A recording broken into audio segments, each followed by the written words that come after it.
Hi, welcome to Uma ಅಡುಗೆ ಮನೆ. ನಾವಿವತ್ತು ಹಾಗಲಕಾಯಿ ಪಲ್ಯ ಹೇಗೆ ಮಾಡೋದು ಅಂತ ಹೇಳ್ಕೊಡ್ತಿದ್ದೀನಿ.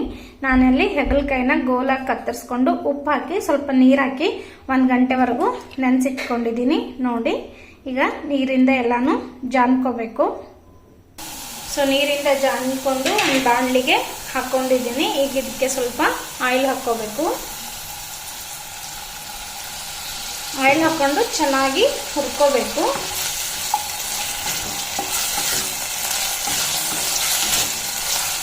ಒಂದು 5 ನಿಮಿಷದವರೆಗೂ ಚೆನ್ನಾಗಿ ಹುರ್ಕೊಳ್ಳಿ.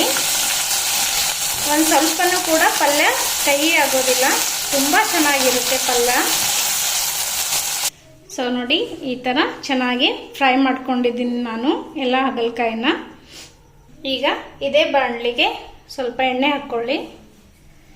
ಸ್ವಲ್ಪ ಹಾಕ್ಕೊಳ್ಳಿ ಎಣ್ಣೆ, ಆಲ್ರೆಡಿ ಎಣ್ಣೆಲಿ ಫ್ರೈ ಮಾಡಿರೋದ್ರಿಂದ ಎಣ್ಣೆ ಇರುತ್ತೆ.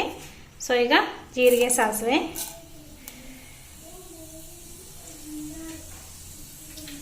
ಆಮೇಲೆ ಆನಿಯನ್, ಆಮೇಲೆ ಟೊಮಾಟೊ ಹಾಕ್ಕೊಳ್ಳಿ.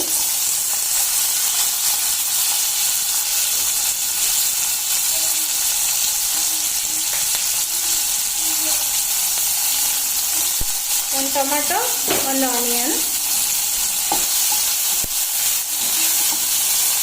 ಆಮೇಲೆ ಇದಕ್ಕೆ ಈಗ ಸ್ವಲ್ಪ ಕರಿಬೇವು, ಒಂದು ಸ್ವಲ್ಪ ಧನಿಯಾ, ಕೊತ್ತಂಬರಿ ಸೊಪ್ಪು ಎಲ್ಲನೂ ಹಾಕ್ಕೊಂಡು ಚೆನ್ನಾಗಿ ಮಿಕ್ಸ್ ಮಾಡ್ಕೊಳ್ಳಿ.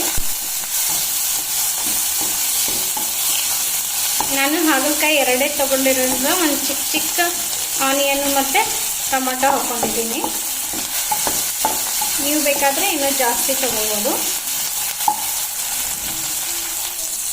ಸೊ ಈರುಳ್ಳಿ ಕೆಂಪಾಗಿದೆ. ಈಗ ಇದಕ್ಕೆ ಸ್ವಲ್ಪ ಉಪ್ಪು, ಅರಿಶಿನ, ಆಮೇಲೆ ಅಚ್ಕಾರದ ಪುಡಿ, ಆಮೇಲೆ 1 ಮೆಣಸಿನ್ಕಾಯಿನ ಹಾಕ್ಕೊತಿದ್ದೀನಿ.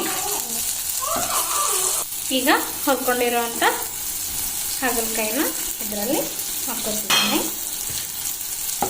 ಹಾಕ್ಕೊಂಡು ಚೆನ್ನಾಗಿ ಮಿಕ್ಸ್ ಮಾಡ್ಕೋಬೇಕು. ಆಲ್ರೆಡಿ ಹಾಗಲಕಾಯಿ ಫ್ರೈ ಆಗಿದೆ. ಈಗ ಇದನ್ನೇನು ಕುದಿಸೋದು ಬೇಡ, ತುಂಬ ಸ್ಮೂತ್ ಆಗಿದೆ, ನೋಡ್ಬೋದು ನೀವಿಲ್ಲಿ.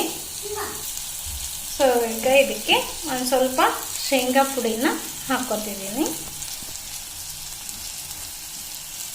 ಶೇಂಗಾ ಪುಡಿ ಹಾಕೊಳ್ಳೋದ್ರಿಂದ ತುಂಬ ಟೇಸ್ಟ್ ಆಗುತ್ತೆ ಪಲ್ಯ.